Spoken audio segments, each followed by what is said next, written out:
Assalamualaikum warahmatullahi wabarakatuh.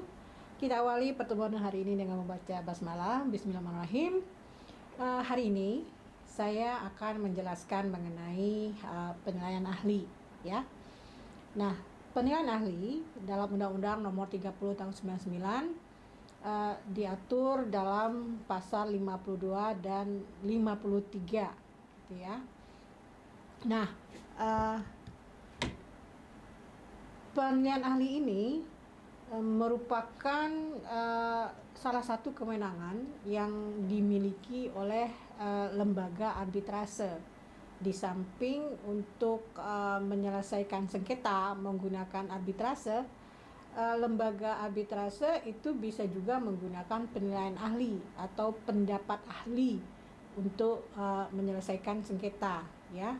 Nah, penilaian ahli ini dalam lembaga arbitrasi juga bisa digunakan untuk mencegah terjadinya sengketa, gitu ya.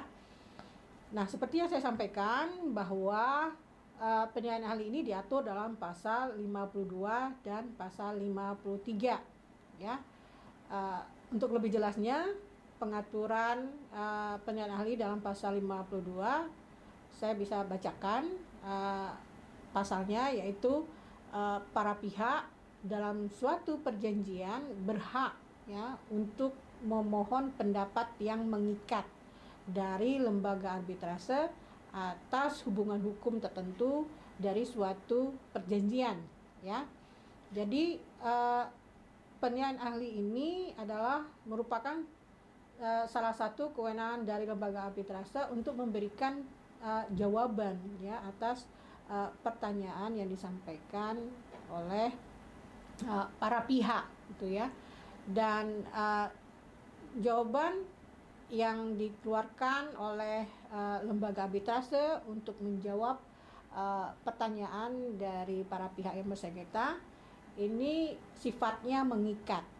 Jadi antara bentuk-bentuk KPS, ya, ada kemiripan satu sama lain. Misalnya antara penilaian ahli atau pendapat ahli dengan konsultasi, ya, ini mirip, hampir serupa. Perbedaannya adalah kalau konsultasi, jawaban yang diberikan oleh konsultan itu sifatnya tidak mengikat. Jadi beda dengan penilaian ahli. Penilaian ahli seperti yang diatur dalam pasal 52 merupakan pendapat yang mengikat, ya, bagi para pihak, dan merupakan salah satu kewenangan yang dimiliki oleh lembaga arbitrase, ya. Nah, kemudian dalam pasal 53-nya kita mendapatkan penjelasan bahwa terhadap pendapat yang mengikat sebagaimana yang diatur dalam pasal 52 tidak dapat dilakukan perlawanan melalui upaya hukum apapun, ya. Jadi bisa dikatakan bahwa penilaian ahli ini merupakan salah satu kewenangan yang dimiliki oleh lembaga arbitrase yang diberikan tanpa adanya sengketa. Jadi bisa digunakan untuk mencegah terjadinya sengketa. Dan tentunya kewenangan lain dari lembaga arbitrase adalah memeriksa dan memutuskan sengketa arbitrase.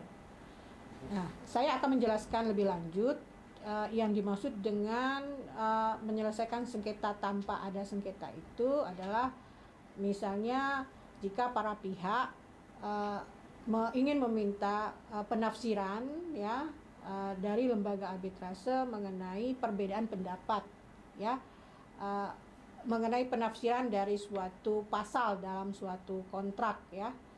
Dengan demikian belum terjadi sengketa, jadi masih dalam bentuk perbedaan pendapat, dan para pihak menginginkan agar perbedaan pendapat ini mendapatkan kejelasan, ya. Jadi meminta penilaian ahli pada lembaga arbitrase, sehingga dengan demikian perbedaan pendapat ini tidak meruncing menjadi suatu sengketa. Dengan demikian penilaian ahli ini bisa digunakan untuk mencegah terjadinya sengketa. Tidak hanya itu, penilaian ahli ini juga bisa digunakan untuk melakukan penambahan ya atau perubahan dari suatu perjanjian ya, apabila kemudian isi dari perjanjian itu perlu disesuaikan dengan perkembangan atau keadaan yang baru ya. Nah, kemudian untuk memahami lebih lanjut mengenai penilaian ahli ini, kita bisa juga membaca ya penggunaan penilaian ahli ya atau pendapat ahli itu dalam peraturan lembaga alternatif penyelesaian sengketa sektor jasa keuangan nomor per strip 03 garis miring LAPS strip SJK garis miring 1 garis miring 2021 tentang peraturan dan acara pendapat mengikat ya. Jadi penilaian ahli di sini diistilahkan dengan pendapat yang mengikat ya, yang diatur dalam peraturan LAPS SJK nomor 3 tahun 2001. Nah, yang dimaksud dengan pendapat mengikat ini adalah suatu pendapat yang bersifat mengikat yang diberikan oleh LAPS SJK.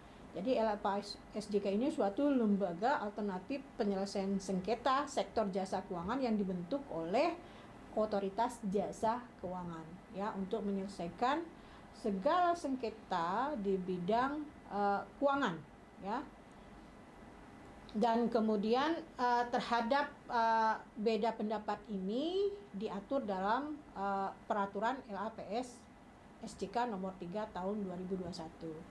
Nah, beda pendapat diperjelas lagi dalam peraturan ini, yaitu merupakan perbedaan pendapat di antara para pihak dalam suatu perjanjian atas hubungan hukum ya tertentu dari suatu perjanjian, yaitu mengenai persoalan perjanjian berkaitan dengan penafsiran ketentuan yang kurang jelas gitu ya, penambahan peraturan dengan keadaan baru ya. Jadi dalam peraturan ini menjelaskan apa yang dimaksud dengan beda pendapat dan apa yang dimaksud dengan perjanjian pendapat mengikat. Ya, perjanjian pendapat mengikat ini adalah kesepakatan yang dibuat oleh para pihak untuk menyelesaikan beda pendapat yang terjadi melalui pendapat mengikat LAPS SJK. Jadi dalam peraturan LAPS SJK ini pendapat mengikat itu digunakan sebelumnya para pihak harus membuat perjanjian pendapat mengikat ya. Jadi saya kira demikian materi mengenai penilaian ahli dan pendapat ahli. Walaupun istilah dari penilaian ahli ya dalam Undang-Undang Nomor 30 Tahun 99 kita temukan berbeda ya. Yang diatur dalam LAPS SJK kita menggunakan atau menemukan istilah pendapat yang mengikat. Yang penggunaan pendapat mengikat ini harus didahului dengan perjanjian mengikat terlebih dahulu ya. Saya kira demikian. Kita akhiri dengan membaca hamdalah. Alhamdulillahirabbil alamin. Assalamualaikum warahmatullahi wabarakatuh.